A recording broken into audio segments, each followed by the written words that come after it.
Down Cemetery Road, which is TV series adapted from, I think, first novel by Mick Herron about Zoë Boehm, who's this private detective in Oxford. Mick Herron said of his creation, I wanted to write about a bunch of people who were forced to work together, who were thwarted by life and having a terrible time with their careers.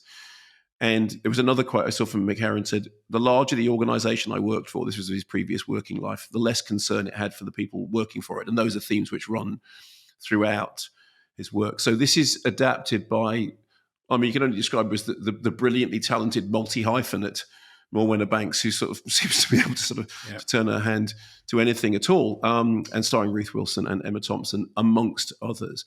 So Sarah, as you said, art restorer, apparently a bored housewife in the book, becomes unwittingly dragged into this conspiracy mystery after a house down a suburban street is blown up. The explosion is blamed on a gas leak, but she saw a young girl being taken out of the house. That girl now seems to have disappeared.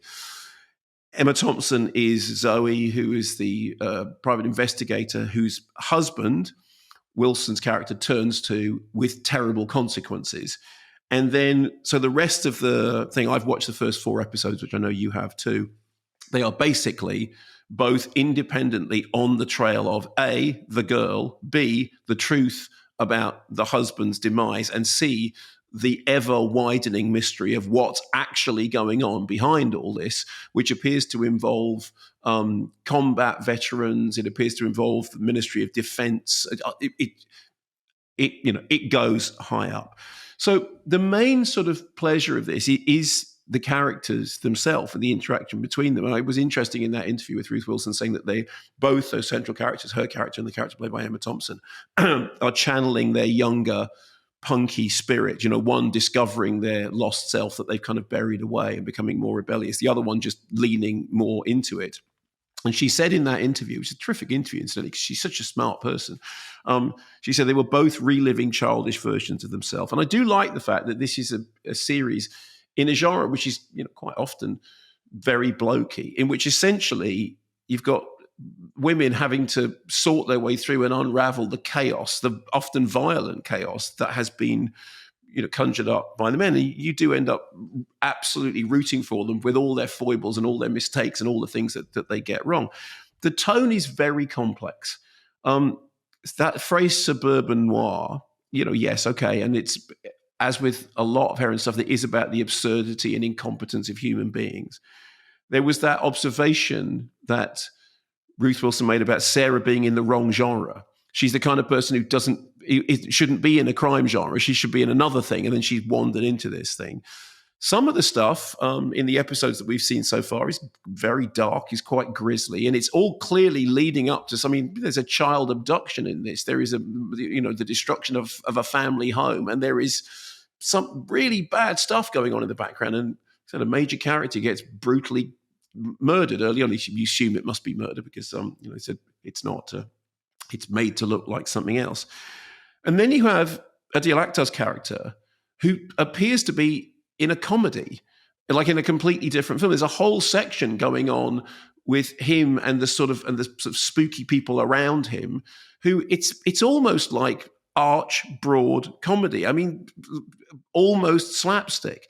You asked in that interview, do you think the comedy undercuts the threat?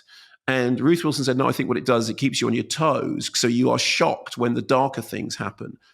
I have to say, I don't find that. I found that I never quite settled into, I'm sorry, now I know that for those familiar with Slow Horses, which at this point is everybody, we all understand how the darkness and the humor can be part of the same cocktail.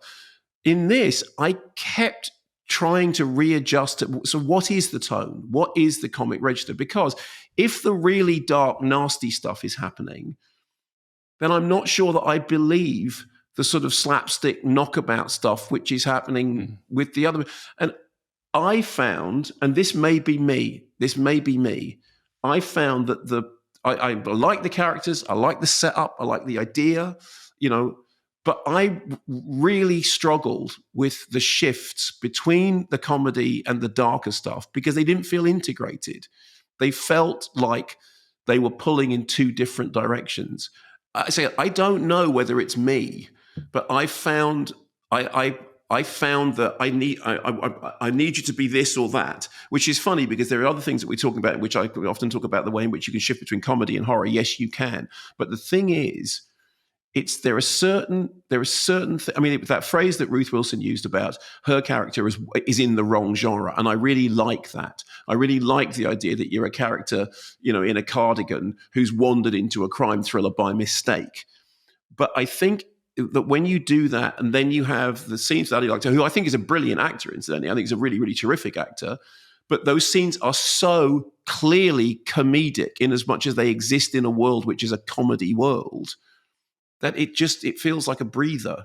It feels like which is strange because the nasty stuff is nasty.